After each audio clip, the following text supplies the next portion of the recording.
Assalamualaikum warahmatullahi wabarakatuh. Saudara-saudaraku yang budiman, rahmatullah alaikum ajma'in.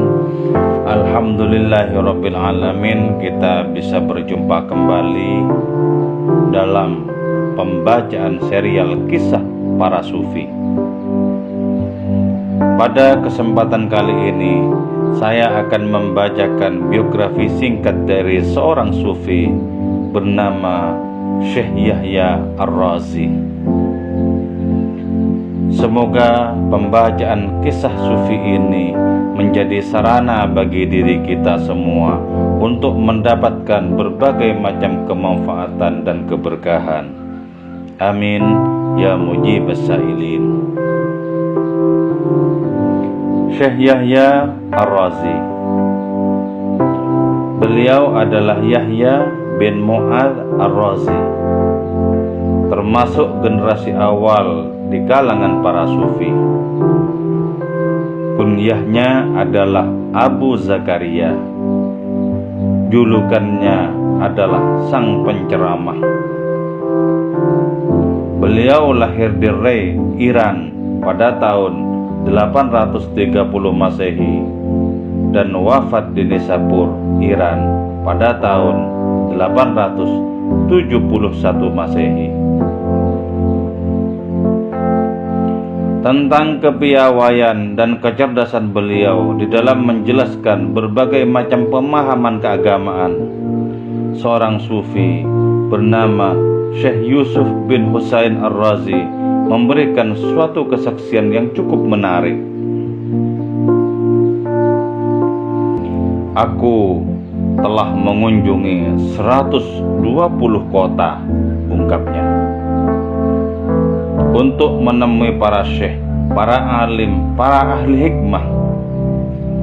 Aku tidak menemukan di antara mereka yang lebih fasih dibandingkan dengan Syekh Yahya Ar-Razi.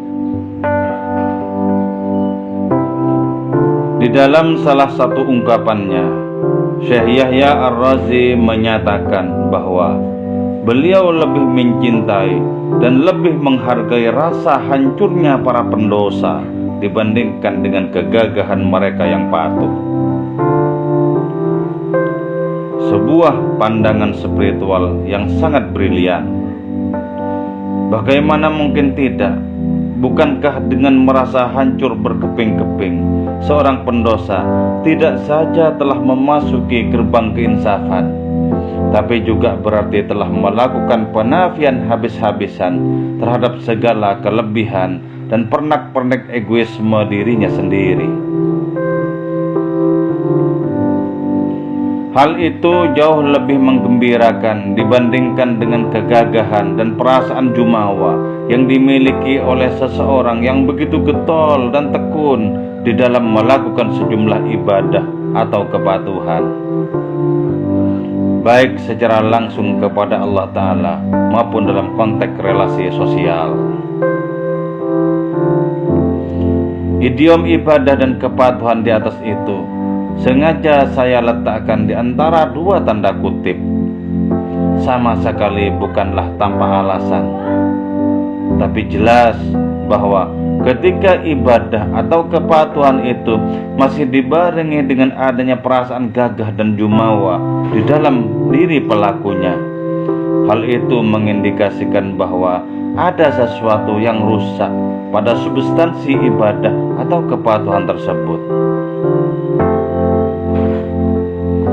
Penyakit seperti itu bisa berimplikasi pada pengkultusan diri sendiri di satu sisi, sementara pada sisi yang lain, sang pelaku ibadah itu akan memandang remeh dan rendah orang atau kelompok lain yang tidak sejalan dengan persepsi dan pikirannya sendiri tentang agama dan kesalehan.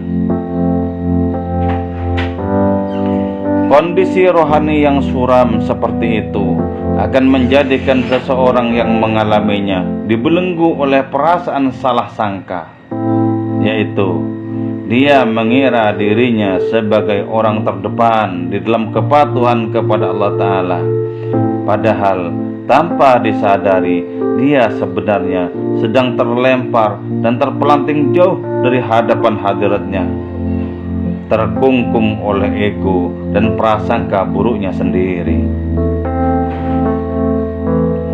Sedangkan orang yang luluh lantak dan jiwanya merasa hancur berkeping-keping oleh angkara murka dan dosa-dosanya sendiri, pastilah dia merasakan bahwa semua kelebihan semula dimiliki oleh sepenuhnya terpeleteli, digantikan oleh perasaan hina.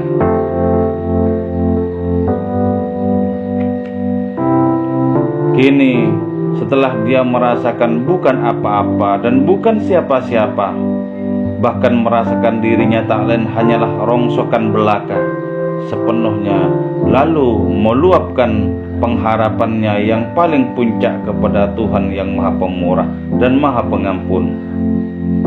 Di saat itu dia mulai berbenah, lalu berlari menuju cinta dan kasih sayang hadiratnya. Wallahu a'lamu bissawab. Wassalamualaikum warahmatullahi wabarakatuh.